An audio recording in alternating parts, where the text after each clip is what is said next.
ফজলুর রহমানদেরকে রয়ের খুব হলো ছিল, ছেড়ে দেওয়া হলো তাদেরকে।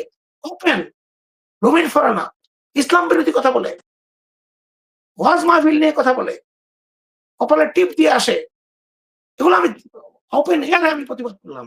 বাংলাদেশে আওয়ামী লীগ বিতাড়িত হয়েছে মানে ভারত বিতাড়িত হয়েছে, এটা এই অবস্থায় গেছে। এটা আপনারা ভুলে যাবেন না। এবং ভারত এটাকে প্রত্যাঘাত প্রতিউত্তর দেওয়ার চেষ্টা করবে, স্ট্রাইক ব্যাক করার চেষ্টা করবে। সেজন্য আমাদেরকে চীন, পাকিস্তান, টার্কি এদের সাথে বন্ধুত্ব বাড়াতে হবে। ভারতের হেজিমনি আমরা চাই না আমাদের জনগণ। আমাদের বিএনপি নীতি নির্ধারকরা এটা চিন্তা করছেন কিনা বা এটা নিয়ে ভাবছেন কিনা, আমার মনে হয় তাদের এটা নিয়ে ভাবা উচিত। দেখেন যে বিএনপি কিন্তু প্রতিষ্ঠিত হয়েছে বিসমিল্লাহির রহমানির রহিমের উপরে। শহীদ রাষ্ট্রপতি জিয়া রহমান যখন বিএনপি গঠন করেন, এটা ইসলামী মূল্যবোধ এবং অন্যের মতামতের উপর যে সম্মান, এটা কিন্তু উনি সবসময় তার নীতিমালার মধ্যে ছিল। এবং যে কারণে আপনি দেখেছেন উনি জাতিকে ঐক্যবদ্ধ করার জন্য উনি শাহ আজিজুর রহমানকে, মুসলিম লীগ নেতা, তাকে কিন্তু প্রধানমন্ত্রী করেছিলেন। এবং অত্যন্ত প্রাজ্ঞ এবং উনি আমার খুব পরিচিত, ওনার ফ্যামিলি পরিচিত। চট্টগ্রাম আমরা এক জায়গায় থাকতাম, ওনার পরিবারকে আমরা ভালো করে চিনি, সবকিছু। খুবই জ্ঞানী এবং খুব খুব প্ল্যানের একজন লোক ছিলেন। এবং এই ভদ্রলোককে কিন্তু শেখ মুজিবুর রহমান যখন লাহোরে যান ৭৪ সালে প্রথমবারের মতো ওআইসি সম্মেলনে, যাওয়ার সময় জেলখানা থেকে নিয়ে মুক্ত করে শাহ আজিজুর রহমানকে নিয়ে গিয়েছিলেন পাকিস্তানে। এটা অনেকেই জানেন না। কারণ তার যেই প্রভাব ছিল পাকিস্তানি সরকারের উপরে এবং পাকিস্তানের সরকারের অভ্যন্তরে, একজন সিনিয়র হিসেবে নেগোশিয়েট করার জন্য তার যে দক্ষতা ছিল, সেটা শেখ মুজিবুর রহমান বুঝেছিলেন। তো উনি কিন্তু নিয়ে গিয়েছিলেন তাকে। উনি তখন দালাল আইনে গ্রেফতার ছিলেন। জিয়াউর রহমান সঠিক কাজটি করেছিলেন। উনি জাতিকে ঐক্যবদ্ধ করতে চেয়েছিলেন।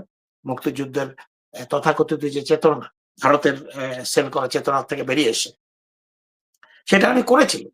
এবং বেগম খালেদা জিয়া তার ধারাবাহিকতায় উনি কিন্তু এই জামাত ইসলামের সাথে এবং ইসলামী ঐক্য জোট যেটা ছিল, 4 দলীয় জোট করে মানে দীর্ঘ 18 বছর এই জোটটা ছিল এবং সফলভাবে এই জোটটা সরকার পরিচালনা করেছে 2001 সাল থেকে 2006 সাল পর্যন্ত। এইসব অভিজ্ঞতার পরেও আমরা কেন আজকে মুখটা ফিরিয়ে নিলাম? কিসের আশা? আমাদের ট্র্যাক রেকর্ড তো বলে না, অতীত ইতিহাস বলে না। তখন বলে যে বাংলাদেশের রাজনীতি 2টা ধারায় বিভক্ত ছিল। এক হলো আওয়ামী লীগের নেতৃত্বে আর ভারতের তত্ত্বাবধানে ইসলাম বিরোধী জোট। এদের কথা হলো তারা সব ধর্ম ভালো ইসলাম ছাড়া। আর আরেকটা হলো তৌহিদি জনতা, যারা বাংলাদেশের স্বাধীনতা, সার্বভৌমত্ব, ইসলাম সবকে একসাথে দেখে এবং ইসলাম বিপন্ন হলে স্বাধীনতা বিপন্ন হবে এটা মনে করে, তারা ছিল এক সাইডে। আজকে কেন এটা হয়ে গেল? কে করলো? কার লাভ হয়? আপনারা দেখেছেন 15 বছরের আমাদের যে দুঃশাসন, ফ্যাসিস্ট শাসনের সময় আপনারা দেখেছেন আওয়ামী লীগ বারবার চেষ্টা করেছে বিএনপি জামাতকে আলাদা করার জন্য। এবং জামাত ইসলামীকে আমি মনে করি যথেষ্ট পরিমাণে কষ্ট সহ্য করতে হয়েছে বিএনপির সাথে জোটে থাকার কারণে। এবং বিএনপিও কষ্ট সহ্য করতে হয়েছে ইসলামিক ভাবধারায় থাকার কারণে। তো সেটা কি আমরা ভুলে গেলাম? আমরা আজকে আওয়ামী লীগের টোনে কথা বলি, আমাদের মহাসচিব মুক্তিযুদ্ধের চেতনায় বিগলিত হয়ে যান, শেখ মুজিবুর রহমান আমাদের নেতা হন, কাদের সিদ্দিকের হাতে ধানের শীষ দেওয়া হয়, ডাক্তার কামাল হোসেনের হাতে ধানের শীষ দেওয়া হয়। এগুলো তো সব ষড়যন্ত্রের অংশ এবং ভারত এটার মধ্যে জড়িত। বাংলাদেশে আওয়ামী লীগ বিতাড়িত হয়েছে মানে ভারত বিতাড়িত হয়েছে, এটা এই অবস্থায় গেছে। এটা আপনারা ভুলে যাবেন না। এবং ভারত এটাকে প্রত্যাঘাত প্রতিউত্তর দেওয়ার চেষ্টা করবে, স্ট্রাইক ব্যাক করার চেষ্টা করবে। সেজন্য আমাদেরকে চীন, পাকিস্তান, টার্কি এদের সাথে বন্ধুত্ব বাড়াতে হবে। ভারতের হেজিমনি আমরা চাই না, আমাদের জনগণ চায় না।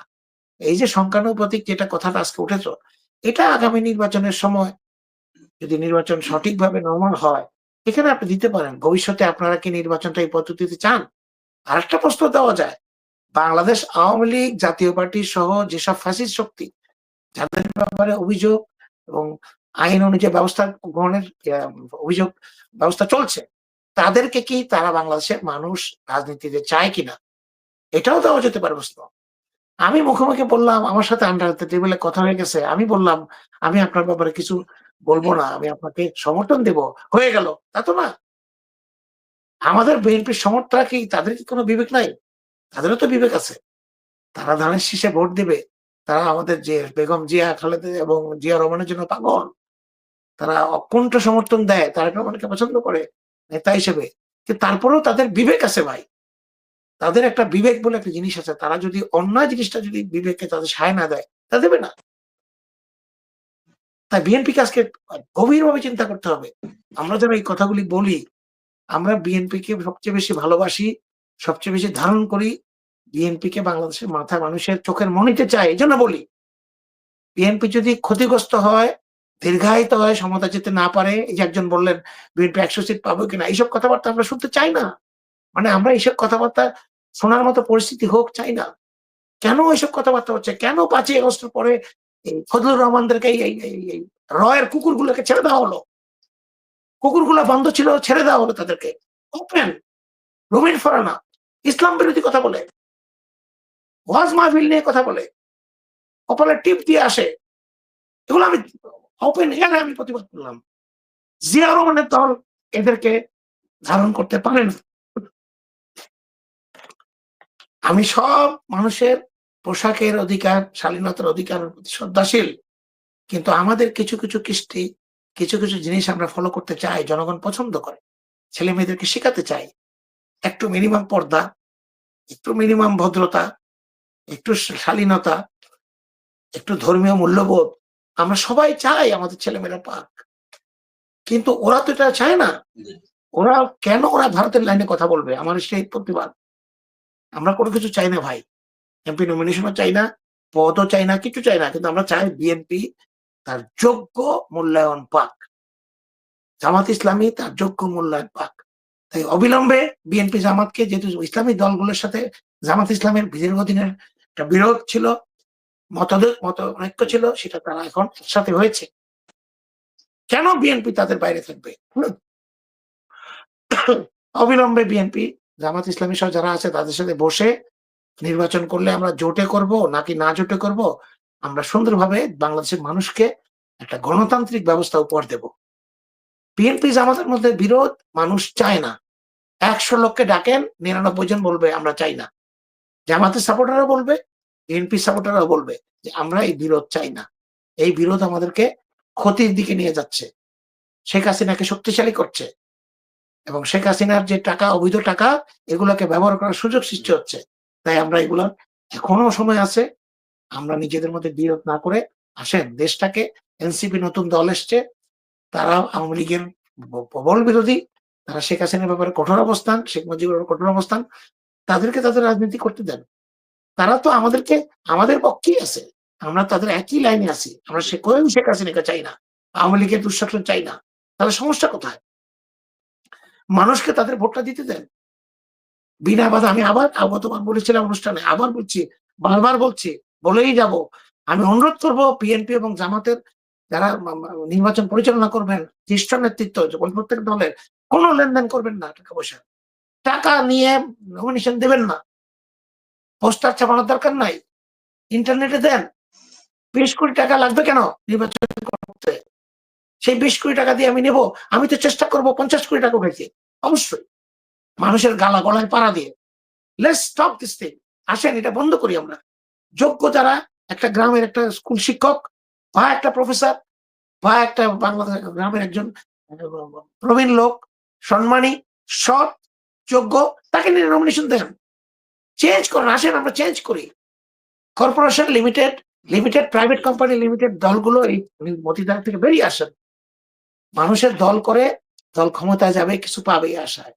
দলই যদি ক্ষমতায় যেতে না পারে, দাঁড়ে ঘুরে ১৫ বছর ১৬ বছর ঘুরলো, আমরা ঘুরলাম, তার লাভ কি? এখন মহেন্দ্র খন, লেটস গেট ইউনাইটেড। সবাইকে একসাথে হয়ে নতুন নির্বাচনের জন্য যেটা আসতেছে, অফিসার ইউনিভার্সিটির সাথে সহযোগিতা করেন, কনফিউশন সৃষ্টি করবেন না, নতুন নতুন জিনিস আনার কোনো প্রয়োজন নাই। করে একসাথে কথা বলে নির্বাচন করেন। আপনি দেখেন না যখন বক্সিং হয় বা আপনার ফাইট হয়, যে বক্সিং খেলা হয়, দেখেন না? এরা কিন্তু দুজনের শত্রু না। এরা শুরুর আগে হাত মিলায়, শুরুর পরে জোড়ায়, একজন হেরে গেছে রক্তাক্ত, কিন্তু জড়িয়ে ধরে আরেকজনকে সে বিদায় জানায়। দিস ইজ দ্য স্পিরিট আমরা চাই বাংলাদেশের দলগুলোর মধ্যে। প্রতিপক্ষ থাকবে, শত্রু নয়। আমাদের শত্রু হলো গণতন্ত্রের যারা বিনাশ করেছে, যারা গণতন্ত্র ধ্বংস করেছে, বাংলাদেশকে একদলীয়তে নিয়ে গেছে, ভারতের ভারতের একটা করদ বানিয়েছে, তারা আমাদের শত্রু। জামাত বিএনপির শত্রু না, এনসিপি বিএনপির শত্রু না, এটাকে সবাইকে ভাবতে হবে। সবাই এ ব্যাপারে কথা বলেন ভাই। আমরা আমাদের দেশটাকে সুস্থির চাই, সুশৃঙ্খল চাই। আমরা এইভাবে চাই না। এই যে একজনে বললেন বক্তব্য কমিশনের ব্যাপারে যে বললেন যে এটা কি হবে না। ভাই একটা গাইডলাইন দেবে, অবশ্যই হবে। আপনারা একটু ধৈর্য ধরেন। সংখ্যানুপাতিকটা এখন বাংলাদেশের জনগণের জন্য নতুন। একজন বললেন যে আপনার ৩-৪ টা দল ৫ টা দল হলে সংখ্যানুপাতিক করা যায়। এখন ৫২ টা দল আছে, আরো ১৫০ দল এপ্লাই করেছে। যদি আরো ১০০ দেওয়া হয় বা ৫০ টা দেওয়া হয়, ১০০ দলের মধ্যে সংখ্যানুপাতিক কেমনে করবেন আপনি? কিভাবে বাংলাদেশের এমপি নির্বাচন হবে? যার যে লোকের দলের জনসংখ্যা সমর্থক সংখ্যা আছে ১০ জন, তারাও একটা এমপি পাবে। তাহলে যে দলের সমর্থক সংখ্যা আছে ৩ কোটি, তারা ১০ টা এমপি পাবে। এটা হলো সংখ্যানুপাতিক? এটা কি সংখ্যানুপাতিক হইল? হলো না তো। আপনি পুরানো যারা দল আছে, যাদের কর্মী সমর্থক আছে, তাদেরকে আপনি বলেন যে আপনারা এভাবে আমরা আপনাদেরকে মূল্যায়ন করি, আপনাদেরকে ওপেন ভাবে আপনারা নির্বাচন করেন এবং সুষ্ঠু নির্বাচন, অবাধ নির্বাচন হোক। তারপরে যদি ভোট পেয়ে যারা আসবে, আসবে। এইভাবে করে ভাই খয়রাতি পোস্ট দিয়ে যে সবাই যারা আসবে সবাইকে অ্যাট্রাক্ট করে দিয়ে দেন। এটা কোনো গণতন্ত্র না। এটা কানাডাতেও নাই, আমেরিকাও নাই, অস্ট্রেলিয়া নাই, পৃথিবীর কোথাও নাই।